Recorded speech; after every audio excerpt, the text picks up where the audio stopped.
gente, eu sou a Petiana Isabela e vou falar um pouquinho para vocês sobre a associação de resistores. Bom, a gente tem basicamente dois tipos de associação de resistores, em série e em paralelo. Eu vou começar falando um pouquinho sobre a associação em série. Então, numa associação em série, a gente tem uma corrente que vai ter apenas um caminho para percorrer no circuito. Então, essa corrente ela vai ser a mesma para o resistor 1 e para o resistor 2. Mas a tensão ela vai ser diferente no resistor 1 e no resistor 2. A gente vai ter então no resistor V1 e no resistor 2 V2. Sendo que a soma dessas tensões, então V1 mais V2, vai ser igual a V, que é a tensão da fonte. Isso é por causa da lei das malhas. Então, a gente vai ter aqui V1 e V2. Quando você quiser, se tiver as duas resistências e quiser saber qual que é a tensão que vai atuar sobre apenas uma, a gente pode usar uma outra fórmula que é dada quando, por exemplo, eu quero saber o V1.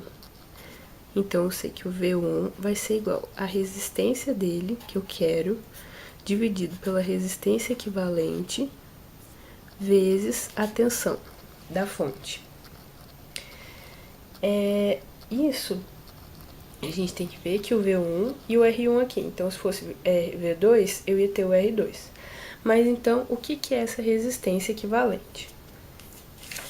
A resistência equivalente, então, é uma resistência que vai poder substituir essas minhas resistências que estão em série.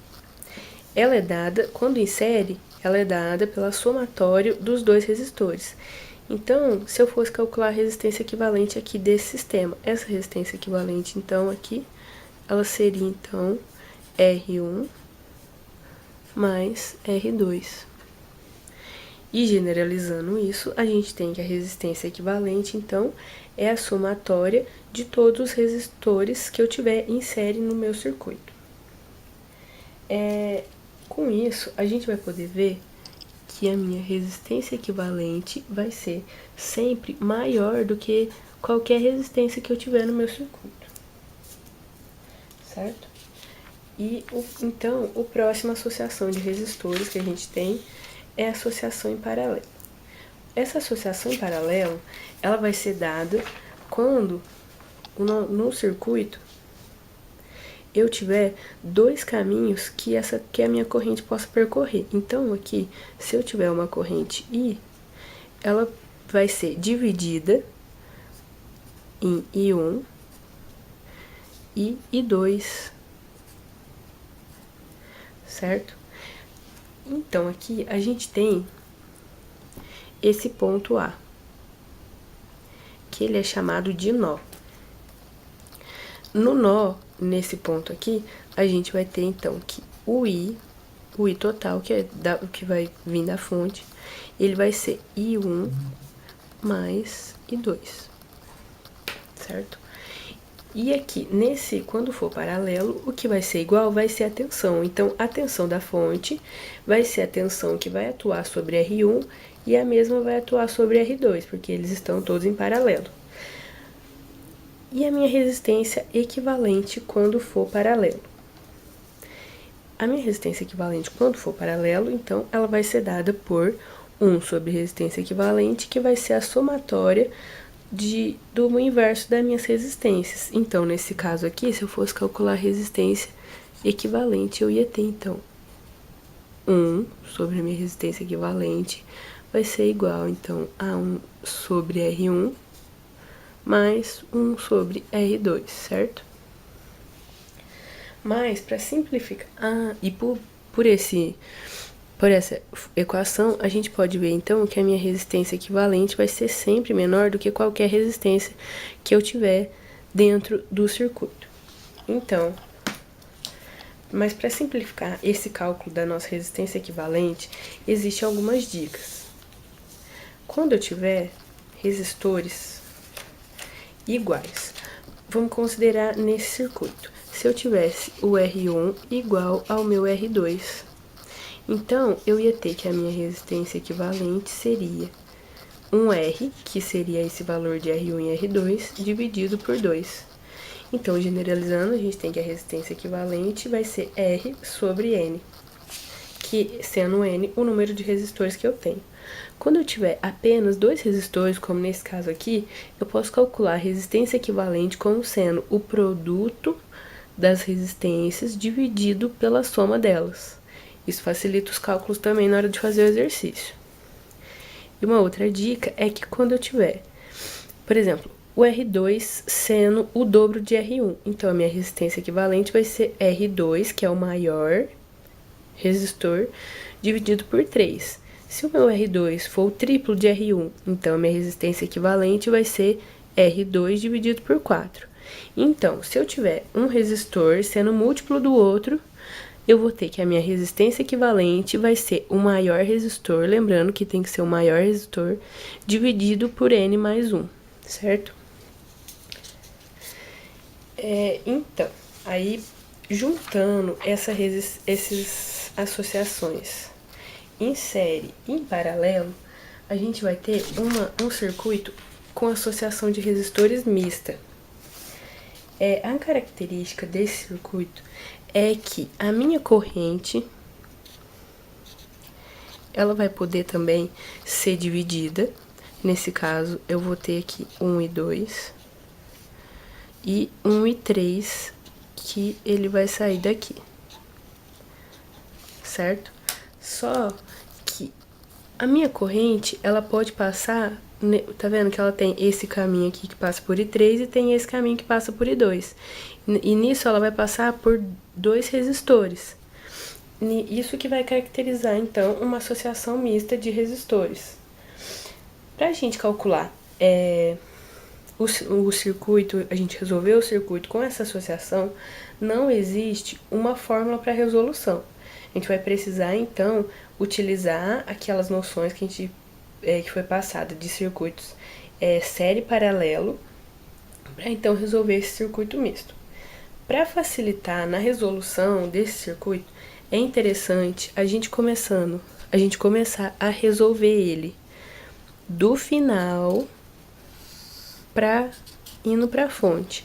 Porque aí, assim, a gente pode perceber que, ó, aqui seria, então, paralelo, né? Então, resolvendo isso em paralelo, eu vou passar a ter, então, ó, o meu circuito com R1 aqui. Aqui, uma resistência equivalente que eu encontrei do paralelo, que vai ser que jeito? Vai ser, então, 1 sobre resistência equivalente vai ser igual a 1 sobre R2 mais 1 sobre R3. Aí, essa resistência vai ser essa resistência minha. E aí, agora, eu tenho em série. Então, basta eu somar o meu R1 com a minha resistência equivalente, que eu vou ter a minha resistência equivalente total. Então, minha resistência equivalente total desse circuito misto vai ser o meu R1 mais a minha resistência equivalente que eu obtive. O R1 mais a minha resistência equivalente que eu obtive utilizando esse circuito aqui em paralelo. Aí eu tive a resistência total. Mas quando a gente tem associação mista, na maioria das vezes, dos exercícios que são passados para os alunos, não vai ser um circuito assim muito simples. A gente tem circuitos que são bem complicados, como esse daqui. Você olha para esse circuito e vai pensar assim: nossa, mas como que eu vou saber o que está em série, o que está em paralelo, para mim resolver isso? Para a gente conseguir entender esse circuito, é interessante você redesenhar ele. Para isso, vamos entender então, ó. A nossa corrente vai sair da fonte, vai passar por R1. Vai chegar aqui, ela vai se dividir. Então, vai ter uma corrente que vai descer para cá e a parte dela vai subir, vai passar por R4. Essa corrente que desceu, ela vai passar por R3, R2 e vai voltar aqui para a fonte, certo?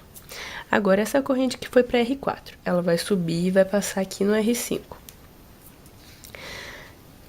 Depois do R5, ela vai se dividir novamente. Ela vai descer e a outra parte dela vai continuar.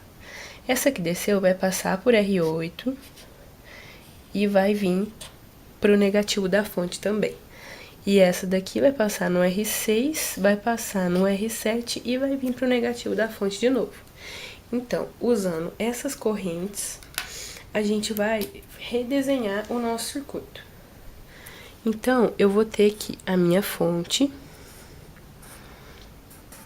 o V, positivo e o negativo da minha fonte, certo? Aí, ó, vamos começar aqui então. Eu saí da minha corrente, certo? Passou por R1. Então, eu vou vir aqui e vou ter o meu R1, certo? Aí, do R1, eu vou vir e vai dividir pra aqui vai descer e aqui vai continuar, certo? Então, aqui desceu, ela vai passar por R3 e por R2. E vai pro negativo da minha fonte. Essa daqui agora, ela então passou no meu R4, certo? Depois ela vai passar então no meu R5, R4 aqui, desculpa, e vai no R5. Chegando no R5, ela vai se dividir novamente, certo? Então, vamos por aqui, ó. Ela vai vir no R6, no R7 e vai pro negativo da fonte. Então, ela se junta aqui. E essa que veio pra baixo, ela vai vir, vai passar no nosso R8 e vai pro negativo da fonte também. Então, ó, a gente redesenhando o nosso circuito, fica bem mais fácil de ver, de entender que aqui eu tenho série, aí depois eu vou e resolvo essa paralelo, aí essa vai estar em série com R4 e com R5, que vai estar em paralelo com R2 e R3, que eu primeiro tenho que resolver série, e depois eu resolvo série dessa resistência aqui que eu achei inteira com R1, e eu acho a minha resistência equivalente total do circuito. Bom, é isso. Obrigada pela atenção de vocês. Até mais.